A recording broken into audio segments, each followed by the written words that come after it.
Hello beer tubers and welcome to another beer review with me, Peter, the master of hoppers. Today checking out another beer that I got from Jay and Linda over in England, who were kind enough to send a supply package of beers and some chocolates, which were really tasty.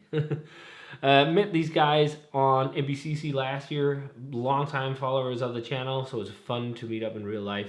And they were also kind enough to send me a package of beer, and now we're checking out one of them, and this one sounds pretty fun. So this is a Patrons Project beer by Northern Monk, and funny enough, I actually got to visit Northern Monk, I think it was about a month ago now when you see this, to brew a collaboration beer with the brewery I work at, Bad Seed Brewing. So we brewed a Baltic Porter, an homage to a hometown classic, just imperialized.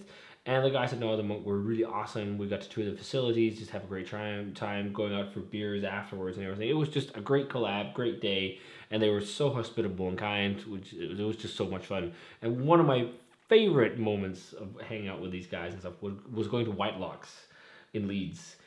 A historic old pub. If you've never been to Leeds, of course you should visit Northern Monk and the Reflectory, but you should go to Whitelocks too to get that old, really classic British pub feel with an awesome selection of cask ale, but also some modern craft beers. It's not just like old man's drinks, as I guess some people in the UK view some cask beer, but there was so much great stuff. And yeah, we just had a great fun day. So be on the lookout for that. Don't want to promote that too much because this is the Master of Hoppets and not work. But this will be fun to try. So this is a part of their Patrons Project series. And this one is a collab between Northern Monk who made it, and Neon Raptor, Mikkeller Brewpub London, and Tom J. Newell. And this is Lend Your Time. And we got the sticker action going. Look at that. I love this. The idea of doing this with your artwork is amazing. You get to see the entire thing. I love the look of this art too. I mean, it's awesome. I actually don't know when they released this. I think it's a little while back. I think it might have been last year. Oh, no, we got a date here. Let's see. 22 is the best before date, so it's going off this year. I don't know how long time they give these. And I'm not sure. I didn't see, it's hard to keep up with every single beer, but I think maybe they released it last year.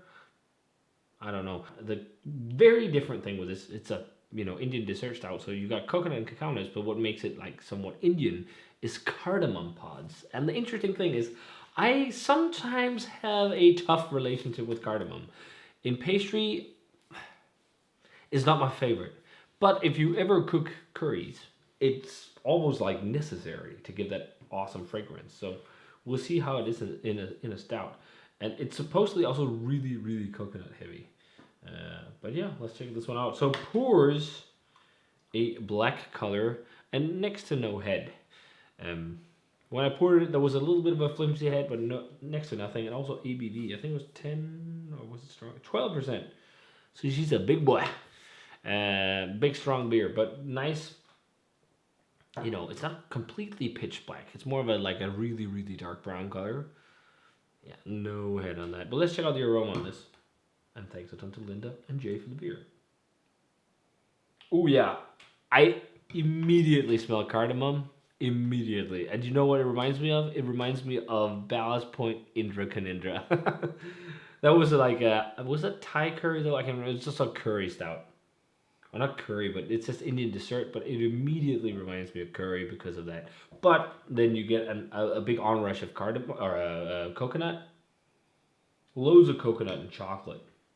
There is this caramel, slightly fudgy base thing, but I think this is more about the additions than the base. At least on the aroma, it's big on chocolate, big on coconut, and then that cardamom. It smells like Indian cuisine. But let's try it, guys. Cheers, and thanks to Jay and Linda for the beer.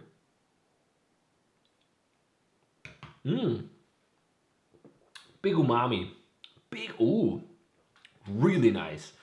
That's not what I expected at all. I expected much sweeter beer. That's the thing with toasted coconut, though. Oh man, this must have been a really big coconut bomb fresh. It's almost like spicy chili-esque. It must be some of the cardamom. I think the cardamom, it said it was in the kettle. And it's definitely there, but it's not overbearing. It's definitely pastry stout. I'd say that. But it's not as cloying or sweet. I don't know. There's just a big spicy, it's almost chili-like, really. I don't know if that's the cardamom or what it is. It has like a drying, spicy thing on the back end. It really tastes Indian though, like totally the cardamom coconut thing nails it. A lot of Indian desserts, you know, are kind of like that, or even like Turkish, some Turkish desserts are. It's leading my mind to stuff like that. Really, not the thickest of beers, but it doesn't. It's not really needed. It's not like sludgy or thick or anything, but it's fairly full bodied. Look at that. There must be so much. You can see specks of stuff in here. There must be like coconut flakes or something. Like the fattiness of coconut ruins head retention in beer. And it tastes really real. Like it doesn't taste like flavoring. It tastes like real ingredients and real adjuncts, which is what I prefer in pastry stouts.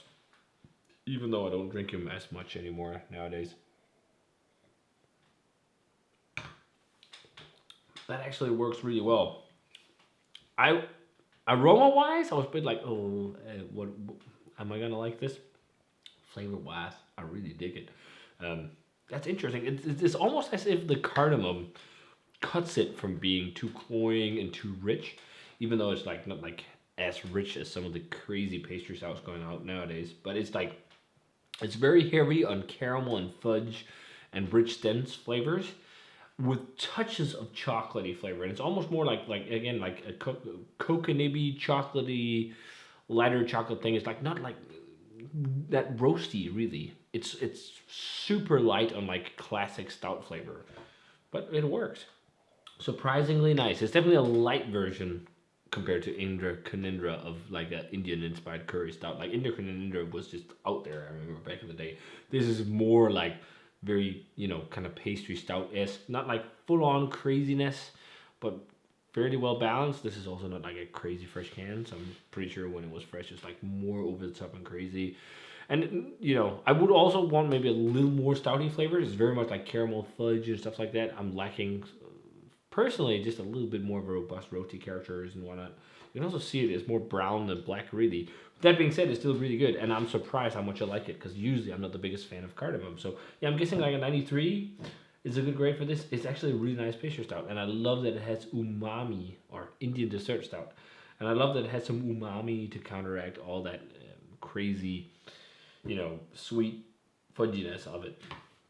Yeah, 92, 93. It's very nice. I totally see why Jay and Linda likes this one.